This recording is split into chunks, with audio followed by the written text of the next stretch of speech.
Hi and welcome everyone to this webinar on the PhD program at the European University Institute. I think everyone is here. And with us today, we have alumna Marii Väljataga, who was a PhD researcher in the Department of History. And she will be talking about the PhD program. And after her presentation, we'll take questions. And I just want to let everybody know that we are recording this. So if you don't want your image recorded, you can keep your video off. And so I think without further ado, I hand over to Marii. Hi, everyone. It is my great joy to be presenting the PhD program at the UI at this webinar today. As was mentioned, I graduated already in 2000.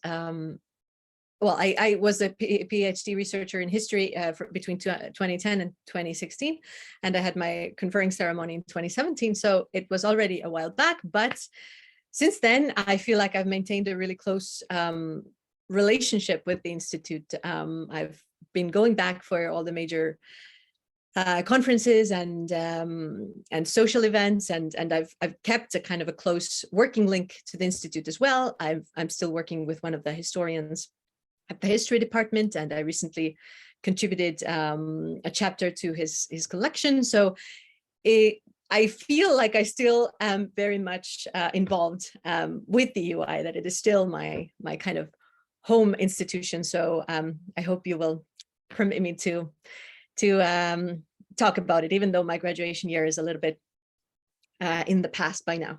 But here we go. So I'm a huge advocate and a huge fan of the EUI PhD program, and it is my great wish to see more and more Estonian candidates find their way to the program. So I will go through the presentation, but if you have any questions, feel free to either interrupt me or then we can talk about it later. So the EUI, the European University Institute, Euroopa Ülikooli-Instituut in Estonian, was founded in 1972 by the 6 original member states of the European communities, the Benelux countries, France, Germany, and Italy. So it was originally brought to life as a kind of an academic arm to the European integration process, but it was decided that it needs to be strongly independent, intellectually independent, and it has since grown into this wonderful transnational, international hub of interdisciplinary research and scholarship, and it is focused on social sciences and the humanities. So the 4 departments that we have at the UI are as follows. We have economics, history and civilization, which is the department I went to, law, and political and social sciences, or SPS, social and political sciences, the way they call it in the UI parlance. Every year, up to 150 new researchers arrive to take up scholarships. So these, the participation in the UI PhD in the UI PhD program is fully funded. So once you join, you will be guaranteed a scholarship for the full 4 years of your tenure there. So each of these departments will take on approximately 33 new researchers a year. So this will be your sort of cohort. The structure of the PhD program has been laid out here on this slide. A lot of this depends on the specific department that you choose to join or that you are a researcher of. But yeah, it is. I think it's a wonderful balance between independence and structure, because what we have is these deliverables every year. So you're not just alone in your research for 4 years. Of course, you will have these transfer moments where you submit parts of your work, you build towards finishing your thesis. But at the same time, within the year, you have quite a lot of freedom. You can pretty much determine your own working rhythm with your supervisor. It will be up to the two of you how often you meet and what kind of deliverables you will agree on. So it can be a process that can be designed to suit your individual preferences and those of your supervisor.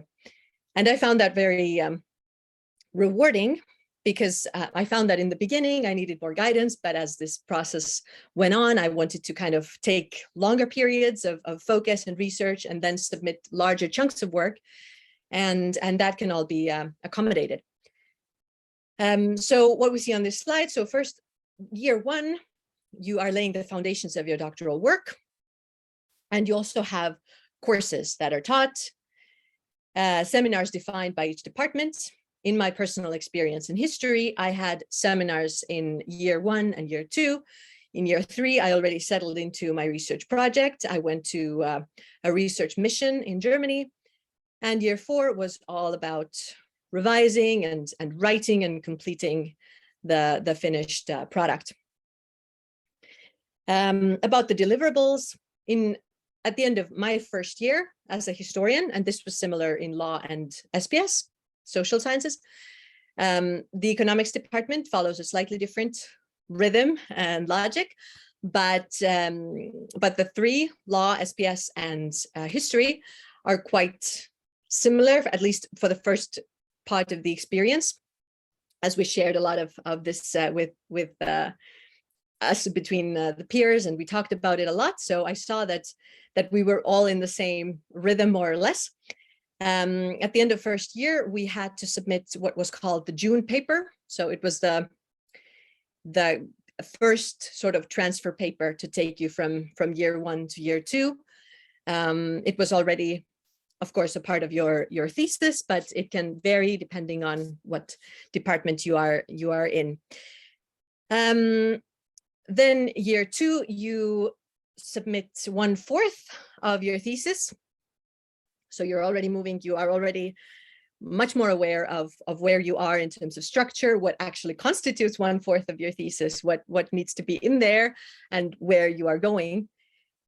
Each department, again, defines content of activities, seminars, workshops, and research missions. So you will have guidelines for what you need to kind of complete and accomplish, but there is, again, in my experience, there was quite some freedom in selecting the interesting seminars for me.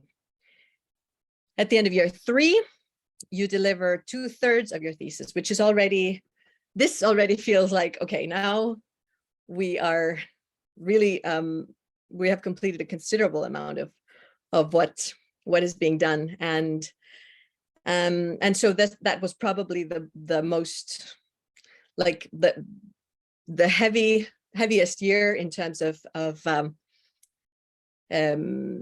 putting in this very specialized work that really defines where your thesis is going. And then, of course, year four is all about working towards submitting the first full draft of your thesis, but at the same time, you can already take part in various other activities that prepare you for the job market. So the UI is fantastic in terms of constantly enriching its offer of additional courses, and it's possible to really train yourself in all sorts of skills, like academic job interviews and for example, for me, one of the very important reasons why I wanted to join the UI specifically was that I had the opportunity at the UI to focus for 4 years on my own research project, and I did not have any teaching requirements because it's a doctoral school and a postdoctoral education institution. So there literally isn't anyone to teach. Like there aren't master students in history, for example, to teach, which for me was a wonderful thing. I didn't want to continue on into academia, and I knew that, and I wanted to do research. So for me, it was very important that I found a program that allowed me to settle into my own personal research project and really just focus and go deeper and deeper year by year in my own research. But of course, that might not be the case for you. So if you do want to pursue an academic career, of course, you are the opposite of me. You are interested in gaining teaching experience. And that is also something that the EUI can provide for.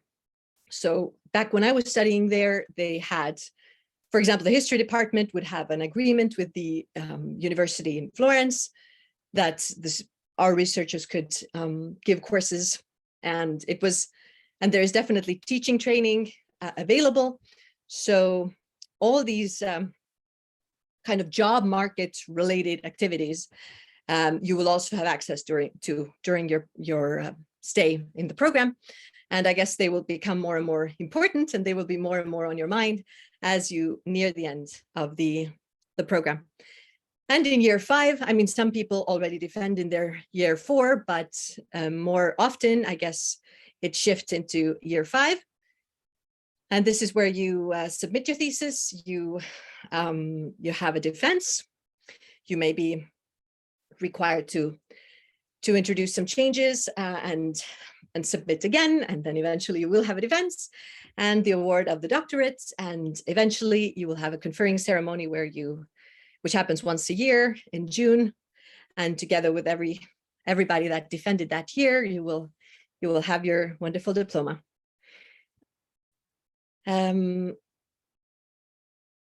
Close supervision is something that I really enjoyed in the UI program, because as I said, you really can tailor your experience to whatever works between you and your supervisor. And here's a list of documents that govern the EUI PhD program. There's academic rules and regulations, code of supervision, code of ethics, and data protection practice. And all these documents can be found on the UI website, should you be more interested. There, as I said, is a wide range of all sorts of services and activities to help you on your path to kind of create the kind of experience that you feel you would most benefit from. For example, there is academic writing, there is academic English classes available, there's introduction to teaching in higher education, teaching placements that the Institute helps you with.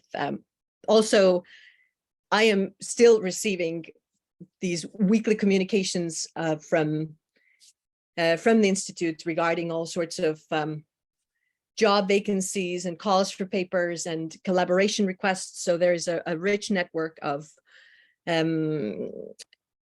contacts that will be coming to you on the side of what you are already doing for your research, and you can always investigate and branch out and look for opportunities, apply for things, and of course get help from the university services pursuing them. There's exchange programs. Lots of people in my cohorts would pursue an exchange program in the US because the UI is already so wonderfully international, and it's somehow very beautifully European, and then the US academic tradition is perhaps a bit different. So then a lot of the people that I interacted with pursued opportunities to go on exchange to universities in the US, and they were all successful in pursuing these opportunities. There's research missions, which maybe not every topic and every researcher requires, but at the same time, it can still be an interesting part of your PhD journey.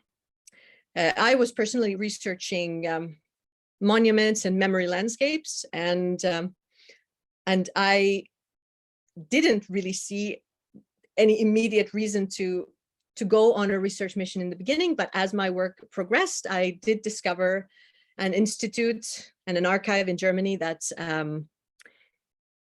did support my work, and it actually made sense to go there and take some time. I think I was there for 3 weeks to get acquainted with what was held in those archives. So this can also come up in the course of your studies. That you discover a location or an archive that you weren't even aware of, and you realize that this could bring something new to your work. So I think the research mission system is also very nice, and it supports your academic development. Field work I wouldn't know about, but definitely if the topic requires it, then there is support from the institute to carrying it out. And then there's the first generation initiative at the UI, which signals another sort of network of support. The UI is very aware and very, very supportive of inclusion and equality. And so they monitor the social canvas of what is the background of the researchers that end up at the UI. And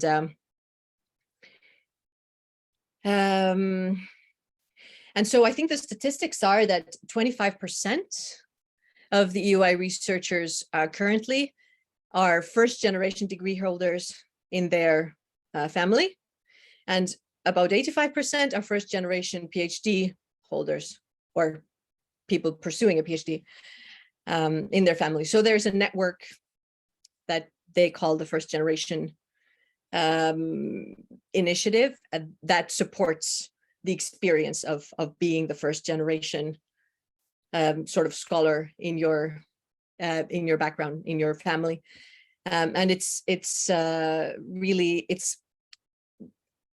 it's run by other researchers, I believe, and also professors that identify as first generation researchers.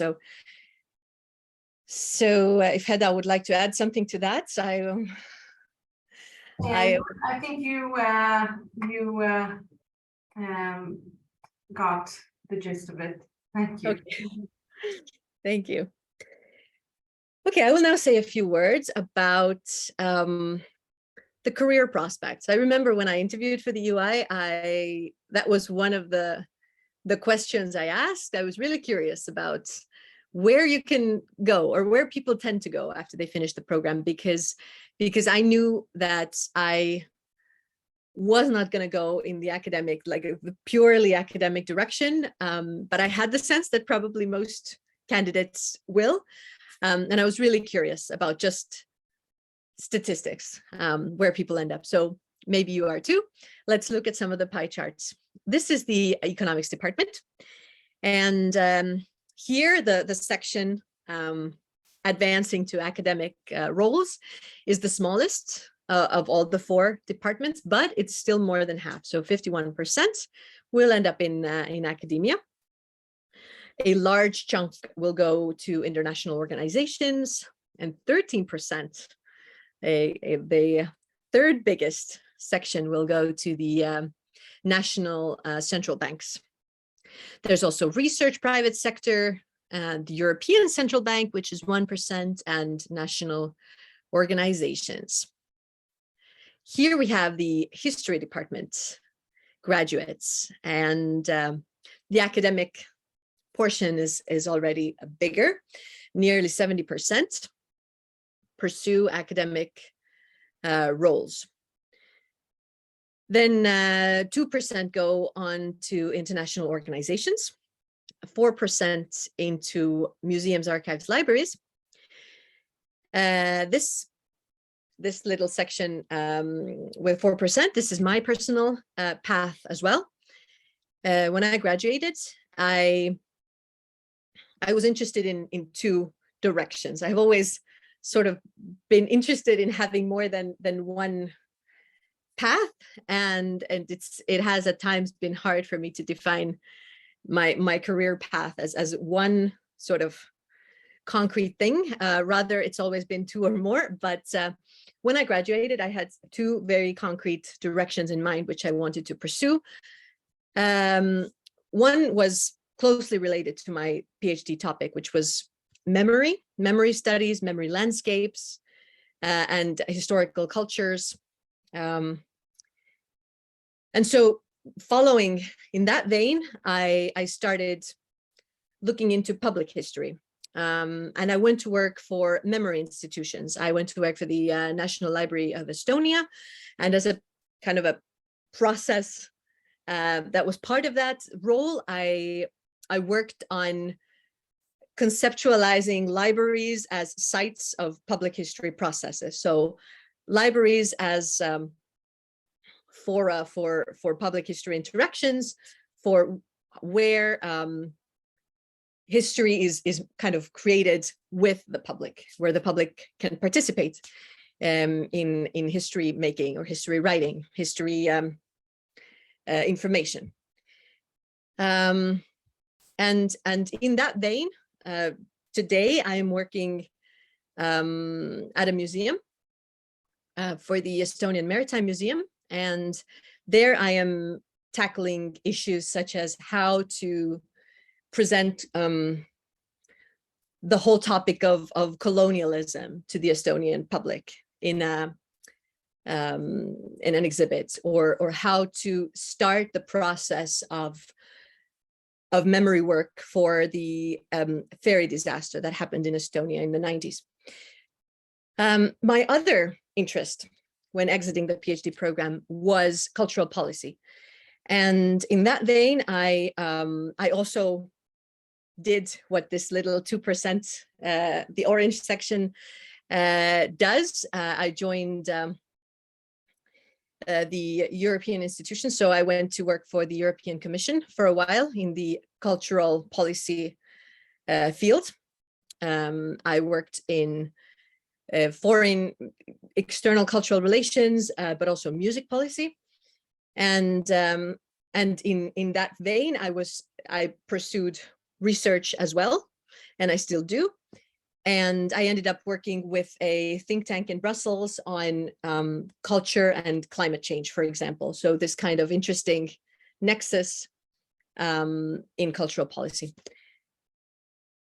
Here, what else can we say about this chart? There is a fair amount, 6%, that go into research other than academia. There is 6% that end up in the private sector, and then a large portion, bigger than other departments under other, which shows that there is a whole variety of careers that can grow out of history. I think foreign service is one of them. I think there's a really a ton of paths that you can pursue with this education. It's a very broad basis for following what you wish to go after. Here we have the social and political sciences alumni, and an even greater proportion of academic roles have grown out of the alumni body here, which is wonderful, because having the UI experience, I would say that this is a department that does very applicable research. So I would, if I could have a guess, I would think that a lot of the graduates actually end up in policy. But I also am happy to see that this this high sort of practical applicability, it does end up in academia, and this thought, this very sort of this close to life kind of science, it really gets carried on into high levels of academic engagement. I think I skipped over law, and I don't know how that happens technically in terms of my computer, because I cannot really go back. We have a slide here about the academic community that you could expect when you join the EUI. It is a highly culturally diverse community, and it really is as enriching as it looks in those numbers. You are in contact daily with such a variety of perspectives, contexts, viewpoints. I found it really liberating in a way, like intellectually, because there's no, I mean, oftentimes in national contexts, when you do research, there is a kind of a mainstream, and then there's a kind of the other, you choose to either sort of, you have to kind of position yourself in the landscape, whether you are challenging the dominant narrative or not. I found it really liberating to be surrounded by such a variety of viewpoints that I could really find my voice, and I could really look at what I was finding and draw my conclusions, and really just research in a way that felt kind of free and pure. And here we see some numbers. So we have 560 plus full-time researchers that are there at any given time at the same time. 25 plus visiting students, making it even more diverse. We have 150 plus full and part-time professors. We have lots of full-time fellows, postdoctoral and senior. There is a Max Weber Fellowship and Jean Monnet Fellowship. And now, starting a few years ago, we also have a new school attached to the UI, which is called the STG. It's the School of Transnational Governance. And this was established in 2017. And in 2020, the first 2-year master program students started there. And this June, when I was at the UI, I had the opportunity to meet some of the people that had just recently graduated from the first cohort. And it's really, it has made the EUI life even more diverse and vibrant. There's so many more international contexts that are now linked, so many more geographies that are linked to the EUI research. And this school is dedicated to training future leaders, and even beyond state roles. It's dedicated to leadership in a more broader sense. So you have people who work on digital topics, or people who really are into global politics.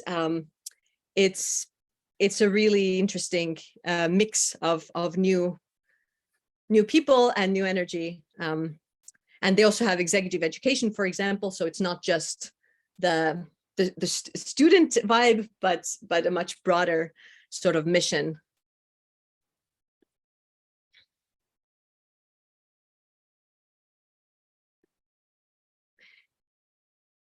And the EUI experience indeed is infinitely more than just writing a thesis. And for me personally, I couldn't recommend it enough. I think that whatever else happens in my life, this will have been the best period of my life, because when we started, and we had the great honor to have our welcome reception at the Archaeological Museum in Fiesole, which is a site close to the UI campus. And I remember the UI president told us in his inaugural speech that that this is a chance to make, it's a rare chance that adults don't always get, to make a second set of childhood friends, because you experience so much together, you spend so much time together, you work in the library together, and then you explore Florence and art and Italy together, and go through this rather life transforming process of writing a PhD, where at first you are aware that it's going to be an academic challenge, but then as the years go on, you realize it's also there's a psychological side to it. You will discover so many things about yourself and how you work, and what kind of networks you need. So I was really happy that I had this opportunity to meet such a wonderful variety of people who were very similar to me in a way that they were in the same situation, but also really different, and really bringing their own experience and their own perspectives to my life. So a lot of the things you can see in these pictures, I also tried. This is basically a compilation of the extracurricular activities that the UI supports and offers. There is a wonderful initiative called 4B, which basically covers all sorts of activities and clubs. So there's, for example, the football tradition. There is a football club, football team for both men and women, which has a very strong history and a strong presence in the UI life. There is a football tournament every year called Coppa Pavone in June, and it's something that really you can get involved in even as a spectator. It's a wonderfully bonding experience, being part of that vibe and part of that community. Then in the top left, this is also one of the main sort of things that it's strongly advised to try. It's the UI rowing club. So we got the chance to actually row on the river Arno in the early hours of the morning. And then, if you probably know that Florence is a rather touristy city, but when you get this close to it, then you get exposed to it from this very different, I would even say intimate side, then it really changes your relationship to the city. It becomes a home in a way that you didn't maybe expect. There's dance clubs. I personally went to a Argentine tango class, for example, and there's a music club where you can sing, play instruments. Basically all the talents that you have will be able to flourish. You can do something with them. In the lower left corner, there is the Festival of Arts, which one of my cohort members from the law department started, and it became a very strong tradition in the UI social calendar. So there's poetry readings and music and song and dance and theater. So whatever you are interested in, you can basically do. And you can also suggest new clubs. While I was there, a jogging club came to life, a cycling club. I was part of an alpine climbing club, I think, and an indoor climbing club. And there's just so many ways of getting involved in this community life, meeting people. And all of this is done in this very, highly intellectually stimulating environment. So it's just, it's all this wonderful whole that I cannot recommend enough. And here's some pictures of the beautiful campus. So here we have the EUI main building, which is kind of halfway between Florence and Fiesole. Fiesole is on the hilltop. Florence is in the Arno River Valley. And when you're sitting at the Badia Fiesolana, which is the main building, it used to be a convent, then you're kind of looking at the whole of Florence, which unfolds under you, basically. So the bottom right picture is taken from the lunch terrace of the main building by the Via Solana. So if it were taken in the other direction, then you would see the silhouette of Florence. Some information about the application process. The applications are now open. They opened on November 1st and they will close on January 31. It is also a timed deadline, so it's not midnight January 31, but it is 2 p.m. Central European time, so 3 p.m. Estonian time.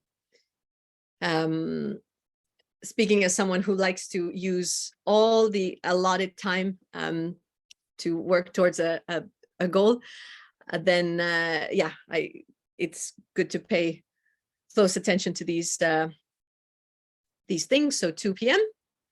January 31st. We still have more than 2 months to go then.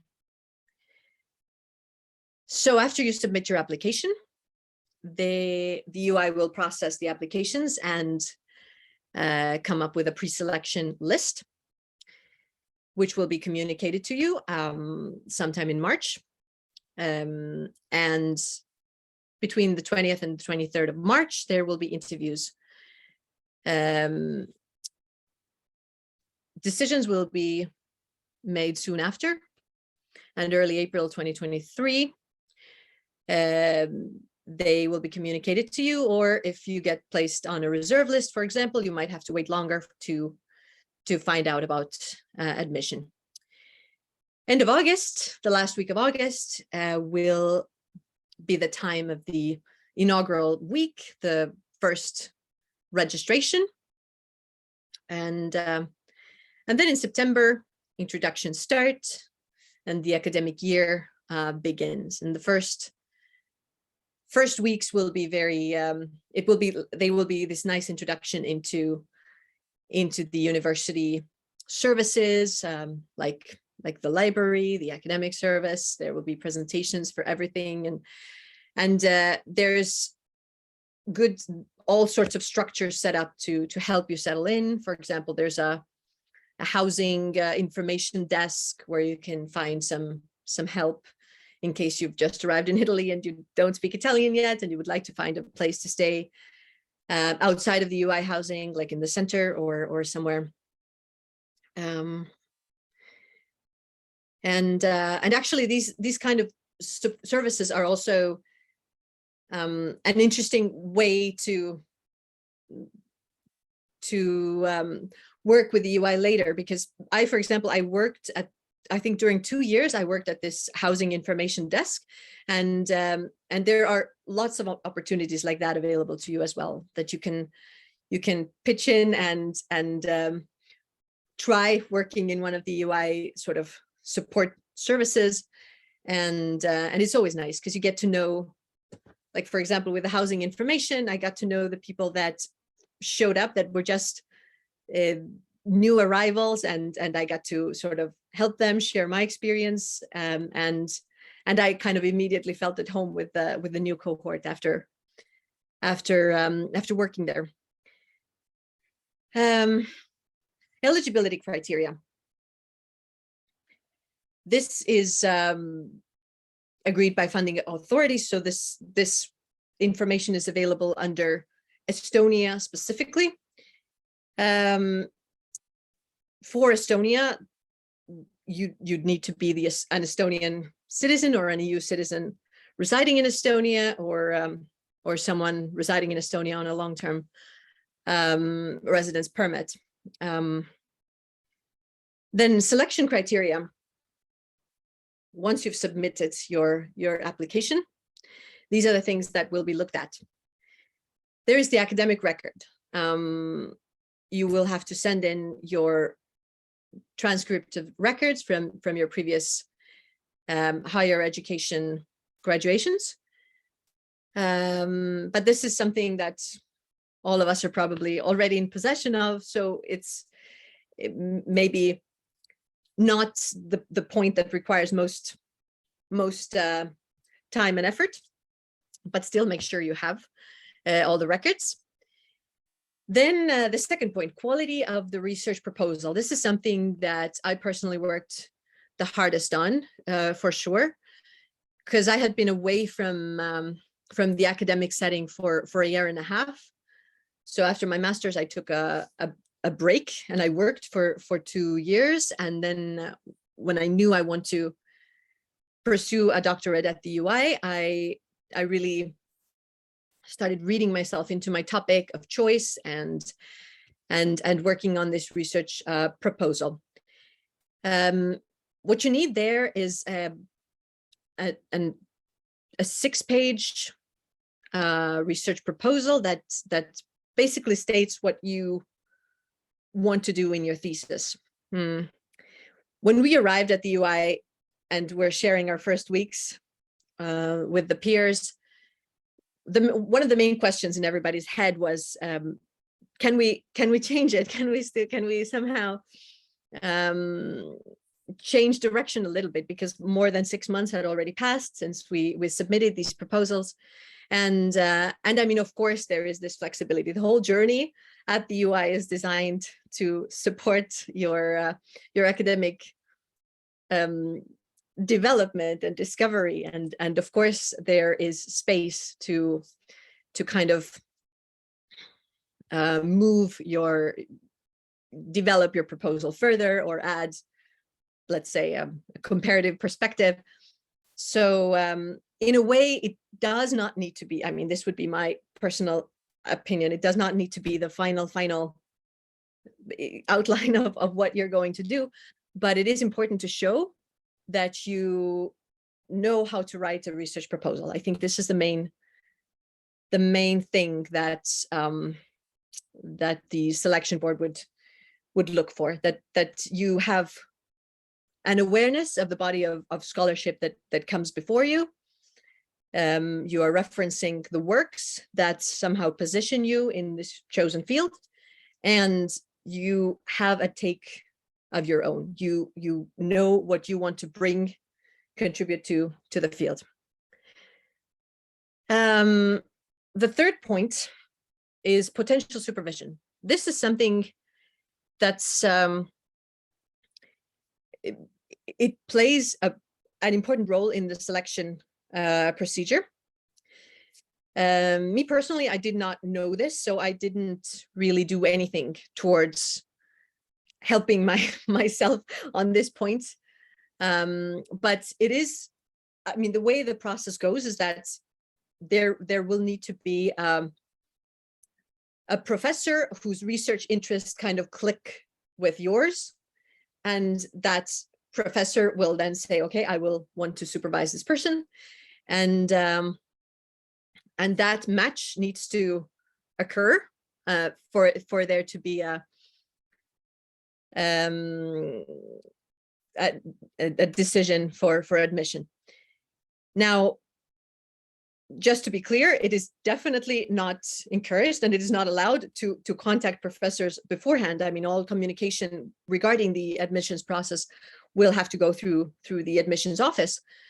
But it certainly will not hurt to research the background of the professors, to look at the department that you're interested in, look at what's going on there currently, what kind of topics they are working on, and what kind of research interests these professors have. So ideally, you might already have an idea in your head whose research interests you most match with, and again, you should. There's no reason to contact them for that, but it's just to have this at the back of your head to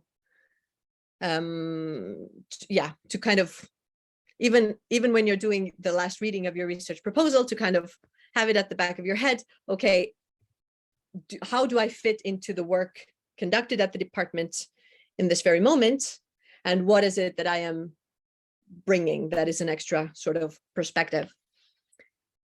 Language abilities, the fourth point. Language abilities you will be tested on English once you're in the interview process. So there is a language test, both written and oral English language test, and this will be it will be checking for academic English. So again, it's this will also be the basis for whatever classes and language instruction that you will have once you are at the UI.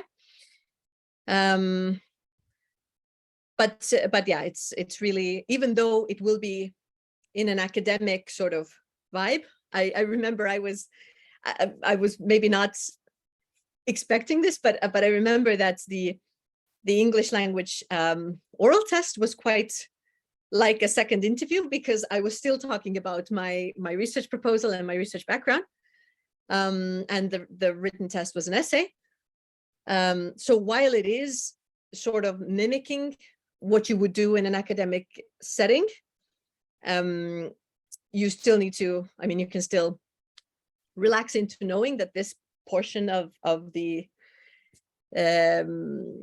interview is done for language purposes. So the focus can be on the language use, and not so much, you don't have to worry about the academic sort of side of things, but just to know that it will be conducted as if you're talking, you're talking about your research, and you're relating the issues from your research. And then there's a test, GRE, which is for the Department of Economics, which, as I said, has a bit of a logic of its own.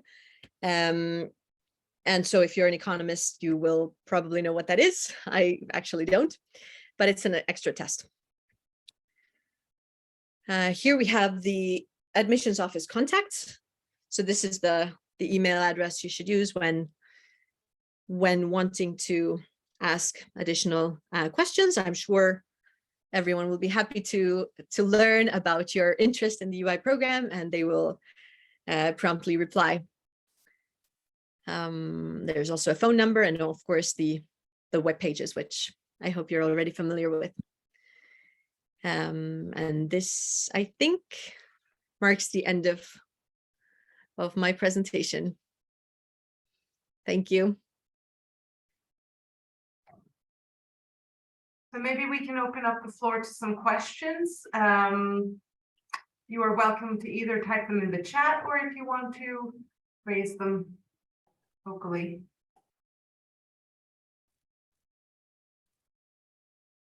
Okay, so hi. Hi. Yeah, so thank you for such a informative session, and I just wanted to know, as I was going through the link which was shared with the Tallinn University. Actually, currently I am doing my master's in Tallinn University, and I want to know that there was something mentioned on the website of EUI that we have to tick mark or see the potential supervisors, going through their fields of research and knowing their resume, that what is their background, which you also mentioned. It is good to study them. But I'm just slightly want to understand that just we have to, tell about the potential supervisors, or we have to start writing the research proposal as well, or that is something the later stage? Like with the application form, have we to submit the research proposal too? Yes, thank you. Thank you so much for this question. And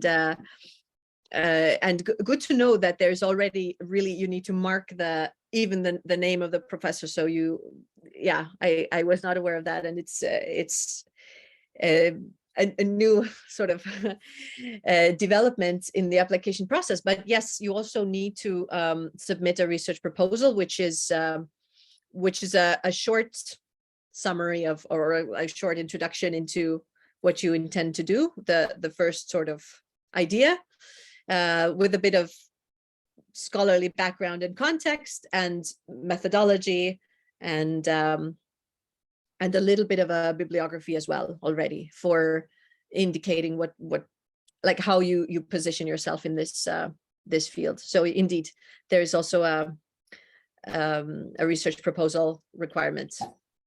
Okay, so that means once we have just gone through the background and field of interest of every professor, and if it is matching 3 or 4, perhaps, with the supervisors, and but it is also mentioned, and you also mentioned that we should not be contacting the professors. I do understand that is really ethical. So it's just that we mentioned that these are our prospective potentials. We would supervisors with whom we would like to work, and along with the our research proposal. That's it. So now it is EUI which is going to decide whether we can go with this field of interest and the research proposal as well as the supervisor. Is this the process? How does it work? Yeah, so I think, I mean, ultimately, yes, the UI will decide. I guess they have introduced the pre-indication of professors to just facilitate the process so that the researcher already, or also to inspire prior research into the backgrounds of the professors. But ultimately, yes, the selection board and the department and the body of professors will decide. It is my personal opinion that it's, I mean, again, I can speak for the history department rather than all of them, but in my experience, I mean, the professors at these departments nowadays, they cover such a wide range of expertise that yeah, it's really, it would be hard for me to imagine that there would be such a mismatch between a topic that is relevant and what they are willing to supervise. So I think indeed there are these processes in place to facilitate the making of the connection, the click. But ultimately I think it's, yeah, I don't think it's something to worry about as a separate thing, because if you already have a topic that you feel strongly about, then I think, yeah, it's good to know, and it's good to see who you would most match with. But yeah, I think okay, a lot of topics can go under this the umbrella that is researched. But till the time of the application, that is the deadline is in January, 31st January, we should not be contacting any professor in order to understand what is like if I want to discuss my research proposal. So that is not allowed, I guess, in this procedure. Yes, it is my understanding that it is not. Fine. If the EUI side would like to comment on this further, I think, can you confirm that this is the process? Yes, that's correct. Please don't contact the professors. You can indicate up to 3 professors in your application who you think would suit to supervise you. So I would encourage you to take a look. I don't know what department you're interested in. I'm interested in sociology. Okay, so I've already gone through and shortlisted the professors. yeah, so I added a link of the research themes in the Department of Political and Social Sciences. So if you take a look at that, you should be able to see, who could match your research area. Okay, okay, thank you.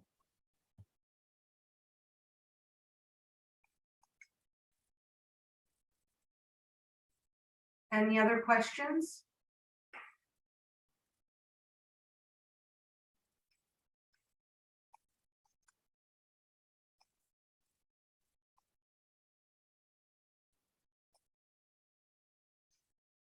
Maybe I can just ask Marie something. I mean, moving to Italy and, locating here, that's quite a big change. How did you find that? That might be something that people are thinking about. Yeah, thank you. I really enjoyed the process of moving to Italy, particularly because it was such a joint experience. I mean, the first days that I spent in Florence, I already met my new colleagues at the EUI, and then we started sort of exploring together, and I ended up finding an apartment together with a colleague from the social and political sciences department, and it was just such a, yeah, everything was new. It was really fascinating. And I had a bit of an acquaintance with Italy before. I had also done part of my master's there, so I felt quite confident navigating, let's say, the scene of apartments and calling landlords. But I did see that for a lot of my colleagues, it was similar. Even if they didn't speak Italian, it was still such a fascinating process. I think we were all just really excited. I don't think there was, at least in my experience, I didn't see in myself or in my immediate circles too much stress around it, but rather it was excitement, because I think the program also afforded a lot of, well, it afforded some settle-in time for us, because the first month of September was dedicated to these. It was a very much of an introductory process into the services, into the language classes, and there was this time, and there was a support structure in place that you can lean on to ask for information, to ask for, let's say, there was an EUI housing database back then where you can find apartment listings and get sort of help from very friendly EUI colleagues to, when you need to call landlords or others. Plus, there was a very nice way to kind of insert yourself into the cultural life almost immediately, because at the start of the year, this is when you have all these extracurricular, let's say, introductory evenings into the rowing. For example, there was this rowing club, aperitivo. There is like an email list that offers discounted tickets to go to the concerts in Florence, and there was a lot of ways to get into life in Italy and at the UI almost immediately. So I found that really helpful, that even if you might not know otherwise what to do, you will just get this information quite immediately, and you can just grab these opportunities.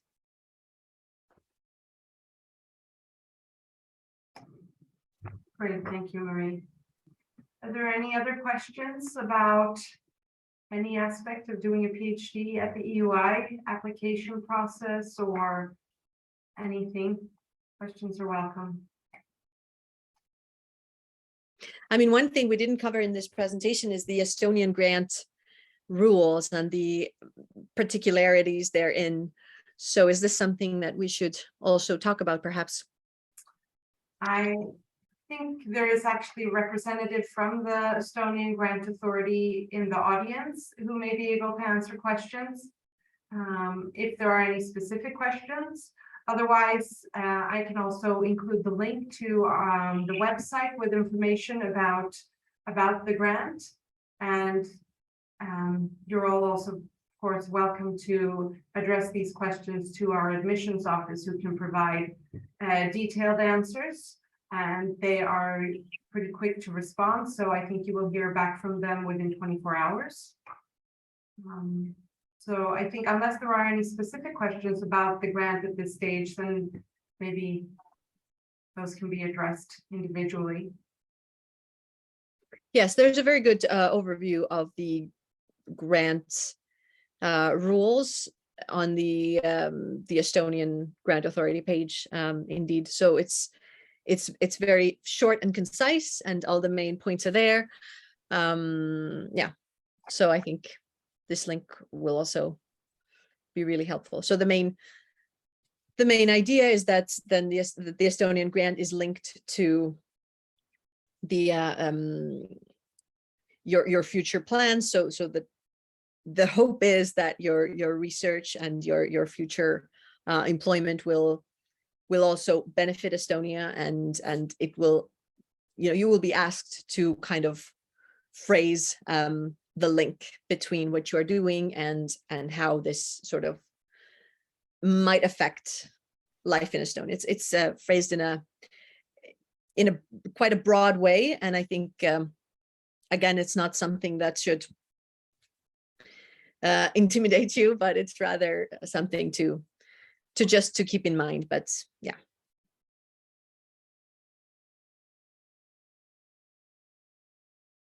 I think also the grant authority, Carmen just mentioned in the chat that she is available, and she has given her email address, so you can contact her directly if you want